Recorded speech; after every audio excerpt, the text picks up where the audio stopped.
की चर्चाएं आम ये है, 4 पारो घराना को उन्होंने रखा है। देवदास की भूमिका में भी है, डीएसपी के साथ साथ देवदास की भूमिका में है, चाहे वो नेपाल हो, चाहे वो दार्जिलिंग हो, चाहे वो गुवाहाटी हो या ये किशनगंज हो, उस भूमिका में वो है। एक चर्चा सरेआम है। लेकिन एक चर्चा जो पटना के गलियों में जो गुंज रहा है, वो चर्चा ये है कि एक बड़े सरकार में जो ओहदेदार हैं, उन तक कई खोखा पहुंचने के बाद इनको पुलिस मुख्यालय में जो अटैच किया गया था, उनको पुनः उसी श्वास नली में भेज दिया गया है, जहां वो अभी तक ऑक्सीजन लेकर करके इन सारे कारनामों को करते रहे।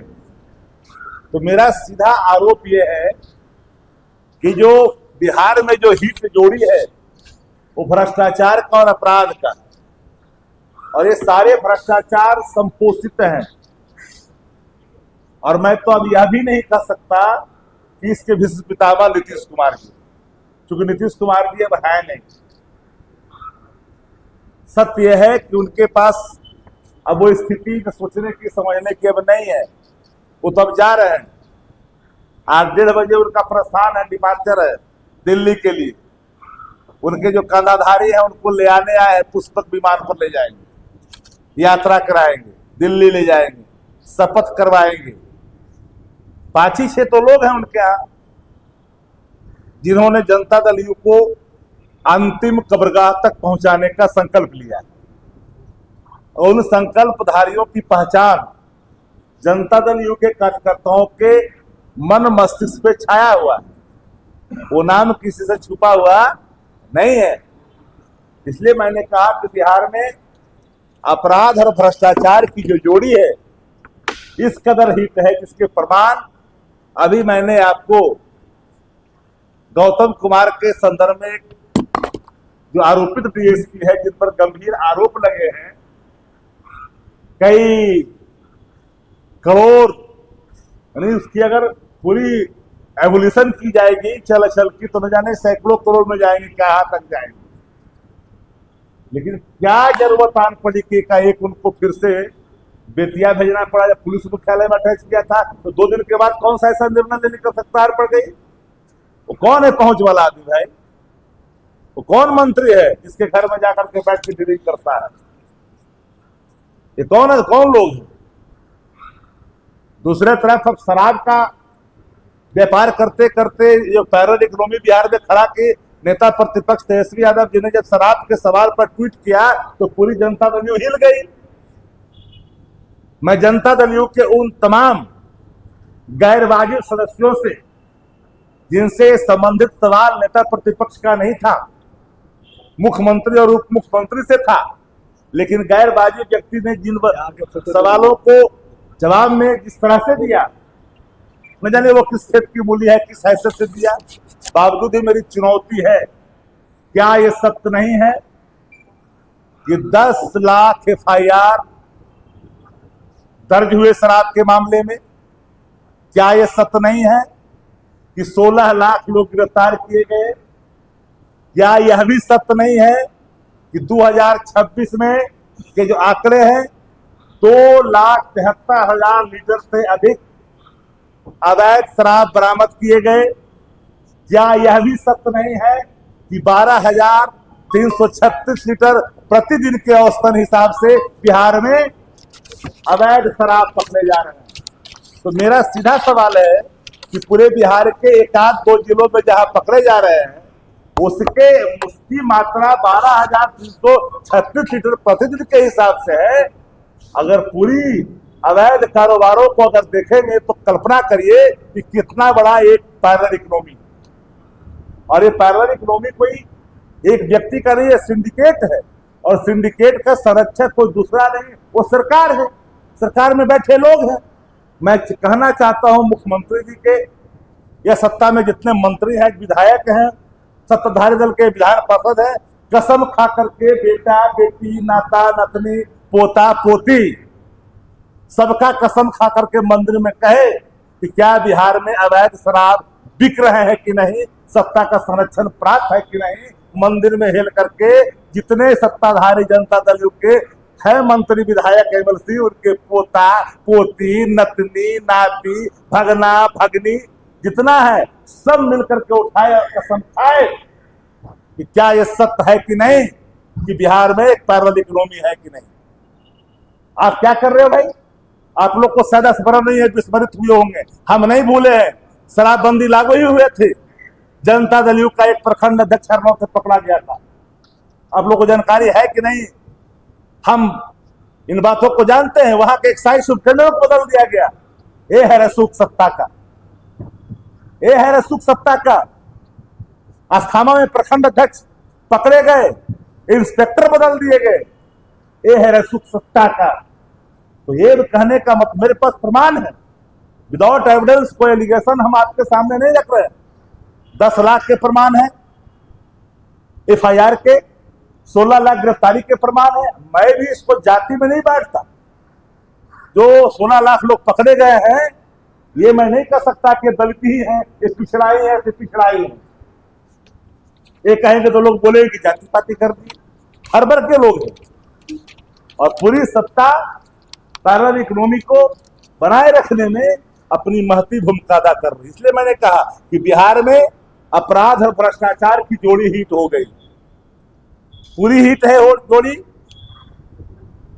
नेता प्रतिपक्ष तेजस्वी यादव सवाल खड़े करते हैं तो कहां से एक सवाल लेकर के लोग आते हैं, मीडिया के साथ ही भी। अब तो नीतीश कुमार जी जा रहे हैं, नीतीश कुमार जी 15 तारीख को पता नहीं शपथ लेके फिर आएंगे। कोई बोल रहा है नई सरकार बनेगी, कोई कह रहा है कि सम्राट चौधरी जी बनेंगे, 1 नंबर में नाम चल रहा है। हमसे आप लोग भी पूछे, मैंने बिल्कुल 2 टुक शब्दों में कहा कि सम्राट चौधरी जी बिहार के उप मुख्यमंत्री हैं। अगर उनको भारतीय जनता पार्टी मुख्यमंत्री बनाती है तो भारतीय जनता पार्टी का फैसला होगा। राष्ट्रीय जनता दल गठबंधन के अगर कोई नेता बनेगा तेजस्वी जी बनेंगे, मुख्यमंत्री बनेंगे तेजस्वी जी बनेंगे। लेकिन अगर सम्राट चौधरी जी बनते हैं तो भारतीय जनता पार्टी का फैसला होगा। लेकिन मुझे इस बात का अभिमान है, गर्व भी है।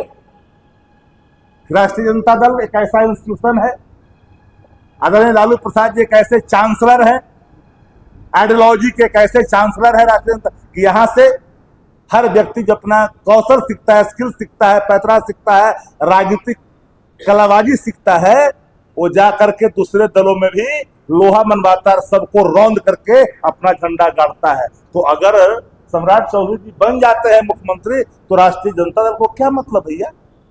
वो तो भाजपा का फैसला होगा। ए बनाए, बी बनाए, सी बनाए, डी बनाए, किसे बनाना है बनाए, उनका फैसला होगा। मेहनत किया है, अगर बनता है तो बनना ही चाहिए। हम लोग क्यों रोकेंगे किसी को बनने से? लेकिन बिहार में जो अपराध और भ्रष्टाचार की जोड़ी हिट हो गई है, उस नेक्सस को कैसे तोड़िएगा? तथाकथित जो 3C का जी बात चलते रहती है, चेयर से क्राइम का कंप्रोमाइज, चेयर से कम्युनिज्म का कंप्रोमाइज, सब तो कंप्रोमाइज है। करप्शन का कंप्रोमाइज है, करप्शन का चेयर से कंप्रोमाइज, क्राइम का चेयर से कंप्रोमाइज। यही वो 3 सीन का है सरकार में। अब नीतीश जी जा रहे हैं तो उनको हम लोग यही न कहेंगे कि जो लोग कह रहे हैं उनको जरा सोच लीजिएगा। नीतीश जी को लेके जा रहे हैं, फिर लौट के आएंगे, फिर जाएंगे। अब उनके बस में कुछ नहीं है। मैं डंके की चोट पर कहता हूं, सबके सब भारतीय जनता पार्टी के बुने हुए जाल में इस कदर फंसे हैं ना कि चाह कर भी अब जो है नीतीश जी तो समाप्त हुए, निशांत का भी निशान समाप्त कर देगा। जिनके कंधों पे जिम्मेदारी कर्जकारी व्यवस्था लागू करने की है, उन्होंने लागू कर दी। जो भारत सरकार में मंत्री है, उन्होंने जो वचन दिया है भाजपा को, उन्होंने पूरा कर दिया। तो यहां बैठ करके घड़ियाली आंसू बना रहा है, ऐसे ऐसे जो रो रहा है, रोना है, अभिनय को रोना कहते हैं। यह भी मैंने देखा कई दिनों से, ऐसे करके रो रहा है, ऐसे दिखा रहा है। काहे के दिखा रहा है कि पीपुल में जो जनता दल के समर्थक हैं, उनके अंदर एक आक्रोश है, उसको उससे बचने के लिए। इसलिए आप कोई सवाल आपके हैं जो हमने भ्रष्टाचार और अपराध दोनों के, पटना में गोली चल रहा है, हर जिले में गोलियां चल रही है, तो मंत्री के समधी पर भी गोली चल रहा है। यह बताने की जरूरत है क्या? प्रमाण आपके पास है कि नहीं है? प्रमाण है कि नहीं है प्रमाण? तो इसलिए गौतम कुमार का सिर्फ ज्वाइनिंग का सवाल नहीं है, ज्वाइनिंग नहीं है, इनको अटैच किया गया है डीआईजी कार्यालय में। जब पुलिस मुख्यालय में इन्हें अटैच किया गया था तो कौन सी ऐसी जरूरत एकाएक आन पड़ी कि जिन इलाकों में वो रह कर के सारे उन्होंने स्थितियां उत्पन्न की और एक अकूत भंडारण की व्यवस्था की अवैध रूप से, फिर उन्हीं इलाकों में पुनः अटैच करने की क्या जरूरत थी 3 दिन के अंदर में? तो कई खोखों का इस्तेमाल हुआ इसमें, नहीं कई खोखा का इस्तेमाल हुआ है। मैं कुछ खुल करके नहीं बोलना चाहता, जो लोग हैं समझ जाते हैं। कई खोखों का इस्तेमाल हुआ है। रात में 12-1 बजे रात में 6 तारीख को ये सारे डील हुए। पुलिस मुख्यालय में अच्छे अधिकारी हैं, इसमें पॉलिटिकल हैंडल होना शुरू हो गया। पुलिस अधिकारी को अगर हैंडल करने के लिए छोड़ दिया जाए तो कई लोग हैं मुख्यालय में जिनको मैं व्यक्तिगत तौर पर जानता हूं, जो डीजी रैंक में, एडीजी रैंक में है, तो न्यायप्रिय लोग हैं, एक्शन ले सकते हैं, कड़ा एक्शन ले सकते हैं। लेकिन क्योंकि पॉलिटिकल हैंडल हो रहा है अभी, और पॉलिटिकल हैंडल के कारण, रसूख के कारण वो चीजें बदल जाती हैं। और कोई सवाल तो पूछिए। सम्राट चौधरी जी का पोस्टर सटा है, उनके समाज के लोग हैं, वो बोल रहे हैं कि मुख्यमंत्री के तौर पे सम्राट चौधरी काबिज हो इस बार अगर सत्ता पर। हर व्यक्ति को लगता है, हर के समर्थक को लगता है कि मेरा ही व्यक्ति मुख्यमंत्री बने, लेकिन एक तस्वीर को फाड़ दिया गया। कौन सा तस्वीर है? किनका? दोनों पोस्टर फाड़ दिया गया, जो पोस्टर सुबह लगाया गया। सम्राट चौधरी जी को मैंने, मेरे ट्वीट को आप लोगों ने देखा नहीं। जनता दल यू दोहरे राजनीति का चेहरा दिखाना चाहती है। वो चाहती है कि मैं पीपुल परसेप्शन ये बनाऊं कि मैं सम्राट चौधरी को चाहता हूं, और दिल्ली में भारतीय जनता पार्टी के शीर्ष नेतृत्व को मैसेज भिजवा दिया गया है, कम्युनिकेट करवा दिया गया है कि ये मंजूर मुझे नहीं है।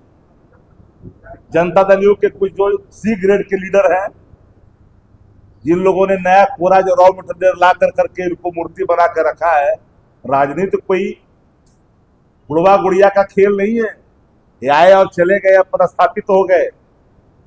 पहचान होती है, जनमानस इन चीजों को तय करती है। ला करके खड़ा कर दिए, मान लिया ठीक है, आप परिवारवाद को चिबा गए, अपनी आइडियोलॉजी को खुद चिबा गए। हमको कोई किसी प्रकार का राग द्वेष नहीं। मैं तो इस बात का पक्षकार हूं कि किसी का बेटा, किसी का बेटी, कोई भी हो, अगर राजनीति में आता है, वो सेवा करता है, जनता उसको आशीर्वाद देती है, कोई परिवारवाद नहीं। लेकिन जो लोग ये झूठा स्वांग रचते थे, उनके चेहरे बेनकाब ही हुए। जब तक काम करता रहा तब तक तो ठीक था, अब तो काम ही नहीं कर रहा है, बिना ही काम नहीं कर रहा है, टावर ही काम नहीं कर रहा है। नहीं, सवाल है कि भारतीय जनता पार्टी के प्रदेश कार्यालय के बाहर सुबह में पोस्टर लगाया जाए, सम्राट चौधरी मुख्यमंत्री बने, इसकी मांग की जाती है, और फिर कुछ देर बाद दोनों पोस्टर को फाड़ दिया। भाजपा कार्यालय के अंदर 2 गुटें चल रही हैं। एक वो लोग हैं जो चाहते हैं कि आयाती को आयाती रहने दिया जाए। वो कदापि आयाती को मुख्यमंत्री के तौर पर नहीं देखना चाहते। जो मूल उनके पेरेंट संगठन है आरएसएस, उससे जो संबंधित लोग हैं, उनको मुख्यमंत्री के रूप में चाहते हैं। लेकिन चूंकि संघर्ष किया, इतनी गालियां पड़ी लालू जी को, अवार्ड तो मिलना चाहिए। इतना गाली देने के बाद भी अगर भाजपा अवार्ड नहीं देगी, क्योंकि वहां गाली देने की संस्कृति को बढ़ावा दिया जाता है। जितने इस देश में गरिहंड प्रवृत्ति के नेता हैं, वो उन स्थानों पर काबिज हैं जो बड़े पद हैं। चाहे वो असम से लेकर के बिहार तक बात कहिएगा तो कोई अलग नहीं पड़ेगा, समानता में दिखे। तो वो सब डिक्शनरी में है, जिनके शब्दकोश डिक्शनरी से भी खोजने पर नहीं मिल पाते।